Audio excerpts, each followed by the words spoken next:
कहीं सरोजिनी मार्केट रे सस्तार मिले पोशाक कौन रही सस्ता पछर प्रकृत रहस्य आपण भी जानिले उड़ीज आपण होश समस्त मनरे बास गोटे प्रश्न सतरे कौन सरोजिनी मार्केट रे मृत व्यक्ति पोशाक बिक्री हुए कि कहीं सरोजिनी मार्केट रे मिले सस्तार पोशाक आउ अनेकों मतरे मृत व्यक्ति पोशाक बिक्री होउथिबारु सस्तार मिले पोशाक सेथिपाई एते सस्तार बिक्री हुए ब्रांडेड कपड़ा दिल्लीर सरोजिनी बजार बाबद केबे ना केबे थरे शुणिथिबे सेही बजार सस्ता और डिजाइन पोशाक मार्केट पई बेस प्रसिद्ध एपरिकी दिल्ली बुली जाइथिबा लोक मध्य सरोजिनी जाई किणा किणी करबाकू प्लान करिथांती।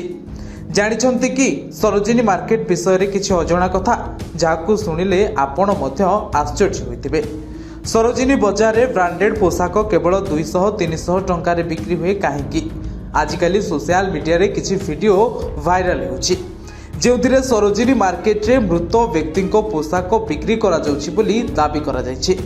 जदि आपण मध्य सेठारु शॉपिंग करूछंती तेबे विरति नियंतु ओ एही वीडियो वायरल हेउथबार सत्यता जानंतु। वीडियो रे दाबी करा जायछि जे अमेरिका एवं यूरोप भली देशरु मृत लोकमानकर पोशाक सरोजिनी को किलो आधार रे बंडल ले आसुछि। कुआ जाउछि जे जेतेबेले सेठारे लोकमानक मृत्यु हे सेमानक संपर्कीय माने मृतकंक पोशाक दान करि देथंती से पोशाक विक्रय पर सरोजिनी को आसी थाए। व्यवसायी परामर्शदाता राहुल शर्मा मध्य पॉडकास्ट रे उल्लेख करिसंती।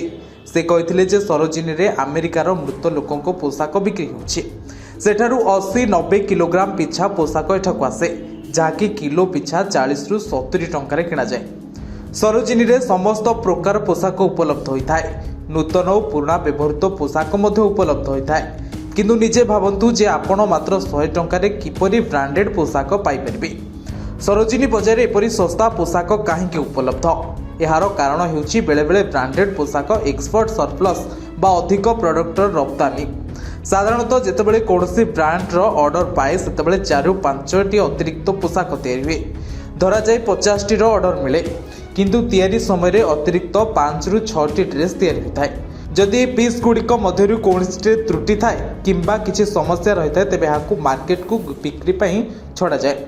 सरोजिनी मार्केट रे दुकानी माने ही अतिरिक्त पोशाक को बहु मूल्य रे सस्ता रे किणती। एक्सपर्ट सरप्लस व्यतीत रिजेक्ट पीस मध्य मार्केट रे पहुंचे। ऑर्डर प्रस्तुत हेबा परे जदि पोशाक रप्तानी हुए ना कि सेगुड़िकर गुणात्मक जांच पास हुए ना तेबे सेगुड़िक रिजेक्ट पीस भाव में विवेचना करा जाए और बिक्री पई छड़ा जाय थाए। दोकानी माने ही ड्रेस को बाजार किबा सरोजिनी मार्केट रे बिक्री करथांती। ब्यूरो रिपोर्ट रिकल ओडिशा।